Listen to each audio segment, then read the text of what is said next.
Press meet gadgets సంబంధించి press meet జరిగినప్పుడు ఉండిలో దళితుల పైన పెద్ద ఎత్తున జరుగుతుంది, అట్లా ఇబ్బంది పెడుతున్నారని చెప్పుకొచ్చారు సార్. ఎవరు? సునీల్ కుమారా?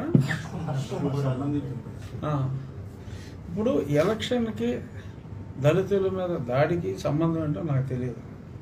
ఇప్పుడు ఒక సాధారణ మానవుడికి లేని హక్కు దళితులకు ఉంటుందా అంటే, కోర్టుకి దళితుడు, వైశ్యుడు, క్షత్రియుడు అనే భేదం ఉండదు. చట్టం అందరికీ ఒకటే చట్టం. ఎవరైనా తనది కాని స్థలాన్ని ఆక్రమించుకుంటే అది దళితుడైనా, బ్రాహ్మణుడైనా, క్షత్రియుడైనా ఎవరైనా కూడా చట్టం ఒకటే చెప్తుంది. ఇప్పుడు అతను భూమి లేని, ఇంటి స్థలం లేని నిరుపేద అయితే కోర్టులు కూడా ఏం చెప్పినాయి, అతనికి ఆల్టర్నేటివ్ సైట్ ఇచ్చి ఇది వెకేట్ చేయండి, నీటిని పరిరక్షించవలసిన బాధ్యత సుప్రీంకోర్టు ఆర్డర్ ఉంది.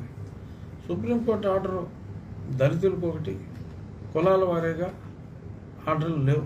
భారతీయులందరూ ఒకటే, అన్ని కులాలు ఒకటే. మరి ఇప్పుడు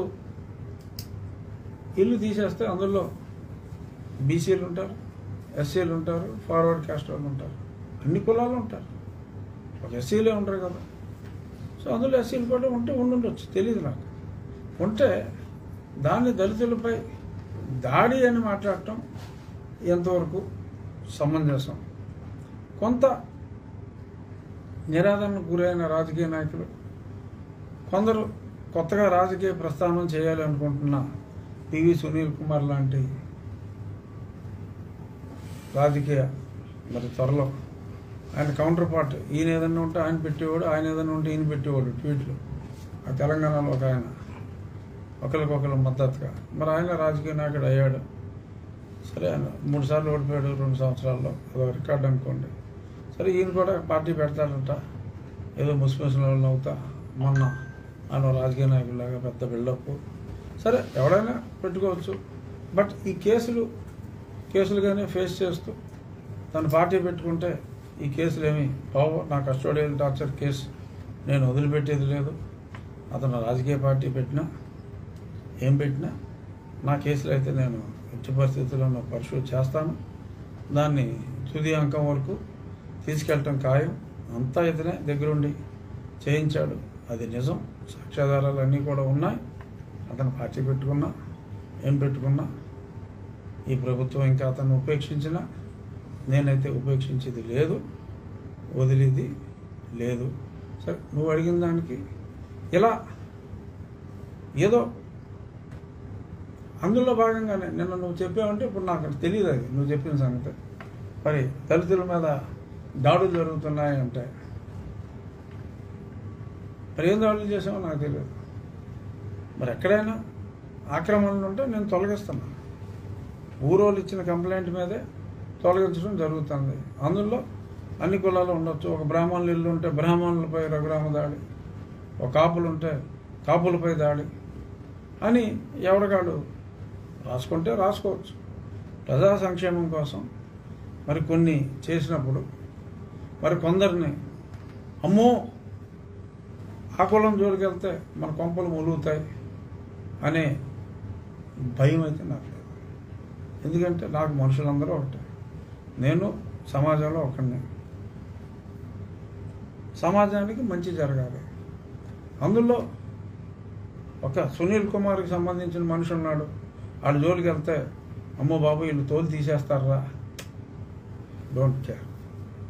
ఎవరైనా అందరినీ గౌరవిస్తాం, ప్రతి వ్యక్తిని గౌరవిస్తాం. కులాలతో సంబంధం లేదు, అందరి వ్యక్తుల్ని గౌరవిస్తాం. ఏదైనా ఒక కార్డు అడ్డం పెట్టుకుని మమ్మల్ని ముట్టుకుంటే భూకంపం సృష్టిస్తామని ఒకడు ఇలా రకరకాలుగా కంపాలు వాటి గురించి మాట్లాడి గతంలో కూడా చాలా ఛాలెంజ్లు చేశారు. దాన్ని కూడా నేను స్వాగతించా. నేను నా హృదయానికి తెలిసి నేనే తప్పు చేయట్లేదు, నాకు అందరూ సమానం. సో కాబట్టి ప్రజలకు ఇబ్బంది కలగకూడదు. మన ఏరియాలో క్యాన్సర్లు కూడా ఎక్కువగా ఉన్నాయి. చూస్తే నెంబర్ ఆఫ్ క్యాన్సర్ పేషెంట్స్ ఈ ఉండి భీమవరం ప్రాంతంలో మరీ ఎక్కువ ఉన్నారు. ఎందుకంటే ఆ జలాలు కలుషితం మరీ ఎక్కువగా ఉంది. ఎందుకంటే మన అంత డ్రైనేజ్ వ్యవస్థ, మంచినీటి కెనాల్స్, బోర్ వేసుకుందామంటే లేదు. ఎందుకంటే ఆక్వా జలాలతో బోర్లు కలుషితం అయిపోయినాయి. కాలువ నీళ్ళే తాగాలి, కాలువ గట్లు ఆక్రమించేసి, చెరువు గట్లు ఆక్రమించేసి, ఆ మలమూత్రాలన్నీ అదే దాంట్లో వదిలేసి అవన్నీ మనుషులు తాగాలి. అక్కడ ఆక్రమణలో ఎవరన్నా దళితులు ఉంటే ఆడు జోలికి వస్తే భూకంపం సృష్టిస్తాం, బద్దలు కొడతాం, కింద బద్దలు కొడతాం, పైన బద్దలు కొడతాం అంటే ముడుచు కూర్చుంటానికి ప్రజలు సిద్ధంగా లేరు. ప్రజల ఆరోగ్యం ముఖ్యం. ఆ ప్రజల ఆరోగ్యం కాపాడటం ఒక ప్రజాప్రతినిధిగా అది నా బాధ్యత. అక్కడ ఉన్నదే నా ఫ్యామిలీ మెంబర్ అయినా, మీ మీడియా వాళ్ళ ఫ్యామిలీ మెంబర్స్ అయినా, ఏ కుటుంబానికి చెందిన వాళ్ళైనా, ఏ కులానికి చెందిన వాళ్ళైనా వాళ్ళకి ఆల్టర్నేటివ్ సైట్ ఇచ్చి కోర్టు తీర్పుని ఫాలో అవుతూ సమాజానికి మంచి చేయటం మా బాధ్యత. ఇందులో ఎటువంటి ఉడతూపులు అనుకోండి, లేదంటే ఏదో అనుకోండి, మీరన్న ఆ మహానుభావుడు కావచ్చు, నిన్న స్టిక్కర్లు వేసుకొచ్చిన మహానుభావుడు తాలూకా కావచ్చు, ఐపీఎస్ అవ్వచ్చు, ఇంకోటి అవ్వచ్చు, ఏమీ పట్టించుకునేది లేదు.